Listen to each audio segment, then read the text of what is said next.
আসসালামু আলাইকুম। আজকের ক্লাসে আপনাদের সবাইকে স্বাগত। আমি আজকে আবারও হাজির হলাম আপনাদের মাঝে রাইট ফ্রম ভার্বের আরও নতুন 5টি নিয়ম নিয়ে। চলেন শুরু করা যাক।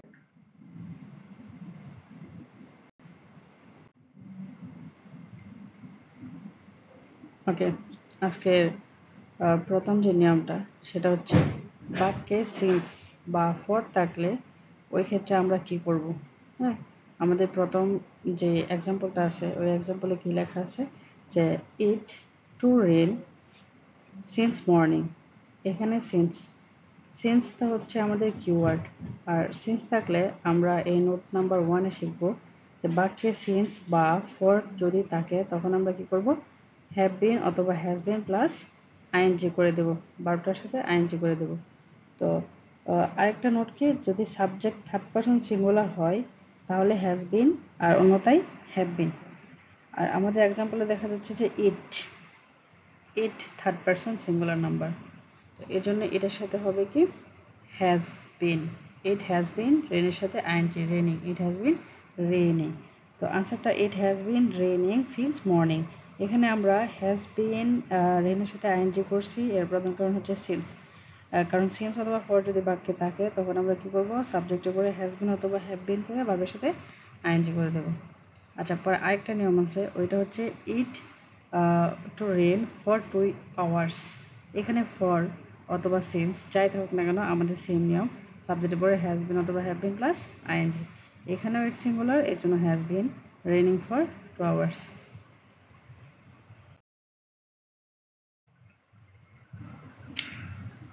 আচ্ছা, আমাদের নোট নাম্বার 2, এটা হচ্ছে ইফ এবং বি যুক্ত থাকলে বি এর জায়গায় ওয়ার হবে।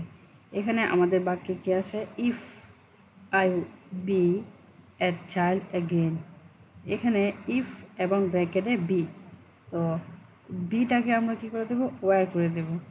যদি আমরা জানি বি ভার্ব মানে am is are was were, কিন্তু এখানে ইফ যদি একটা আকাঙ্ক্ষা বোঝাইতেছে, যদি আমি আবার কি হতে পারতাম, চাইল্ড শিশু হতে পারতাম, if I dash a child again. এখানে বি এর জায়গায় আমাদের কি করতে হবে, ওয়ার বসাতে হবে। ওকে, তাহলে উত্তরটা কি হবে, if I were a child again.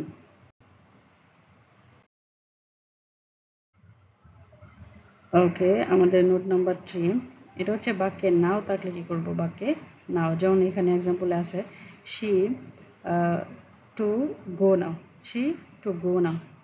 এখানে নাও যুক্ত, তো নাও যেহেতু আছে এখানে গোটার কি করতে হবে, আইএনজি করে দিতে হবে, এমইজার প্লাস আইএনজি করে দিতে হবে। এখানে নাও মানে কি, এখন যেটা চলতেছে কন্টিনিউয়াস, আর আমরা জানি কন্টিনিউয়াস টেন্স মানে কি এমইজার প্লাস ভার্বের সাথে আইএনজি।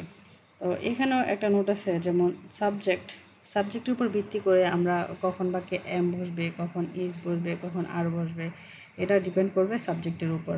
তো নোটটা হচ্ছে আয়ের সাথে সবসময় কি হয়, এম হয়। আর সাবজেক্ট যদি থার্ড পারসন সিঙ্গুলার নাম্বার হয় তাহলে ইজ, আর অন্য সকল ক্ষেত্রে কি হবে, আর হবে।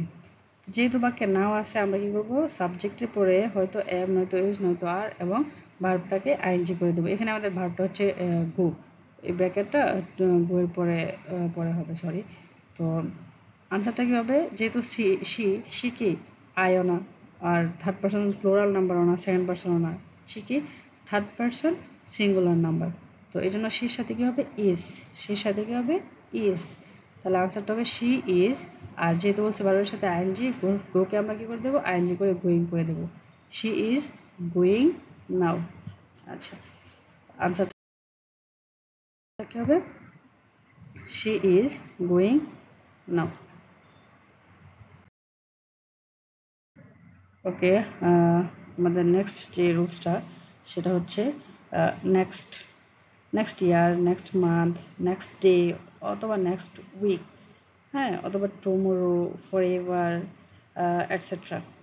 এর মানে হচ্ছে বাক্যে যদি এমন কোনো ওয়ার্ড থাকে যেটা দ্বারা ফিউচার বোঝাবে, অর্থাৎ ভবিষ্যৎ বোঝাবে, তো ওই ক্ষেত্রে আমরা কি করব, হ্যাঁ, সেক্ষেত্রে আমাদের কি করতে হবে, সাবজেক্টের পরে অর্থাৎ ভার্বটা ব্রেকের যে ভার্বটা থাকবে এই ভার্বটা এই ভার্বটার আগে উইল দিয়ে ভার্বটার বেস ফর্ম দিতে হবে B1। ভার্বটার আগে উইল দিয়ে ভার্বটার বেস ফর্ম দিতে হবে B1। যেমন আমরা যদি এই বাক্যে দেখি mister Alam to build a house next year, মানে নেক্সট ইয়ার পরের বছর মিস্টার আলম কী করবে, একটা বাড়ি নির্মাণ করবে। এখানে নেক্সট ইয়ার দ্বারা কি ইন্ডিকেট করতেছে, ফিউচার। আর ফিউচার মানে কি, সাবজেক্টের পরে আমরা যেহেতু রাইট ফর্ম ভার্ব শিখতেছি, এখানে উইল দিতে হবে, উইলের পরে ভার্বের বেস ফর্ম B1। তো সেক্ষেত্রে আমাদের আনসারটা হবে কি, চলেন আনসারটা দেখা যাক।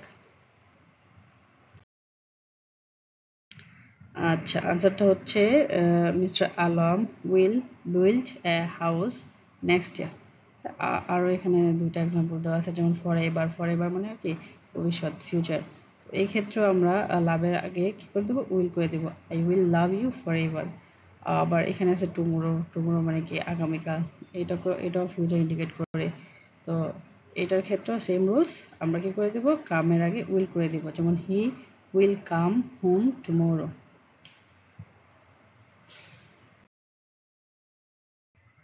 Okay, our last rules in this videos. So আমাদের লাস্টের যে রুলসটা সেটা হচ্ছে বাক্যে যদি ইট ইজ টাইম অথবা ইট ইজ হাই টাইম থাকে, তখন আমরা কি করব। তো বাক্যে ইট ইজ টাইম বা ইট ইজ হাই টাইম যে কোনো যেটাই থাকুক না কেন, আমাদের দেখতে হবে এরপর সাবজেক্ট আছে নাকি নেই। যদি সাবজেক্ট থাকে তখন একটা রুলস অ্যাপ্লাই করব, আর সাবজেক্ট না থাকলে তখন অন্য রুলসটা অ্যাপ্লাই করব।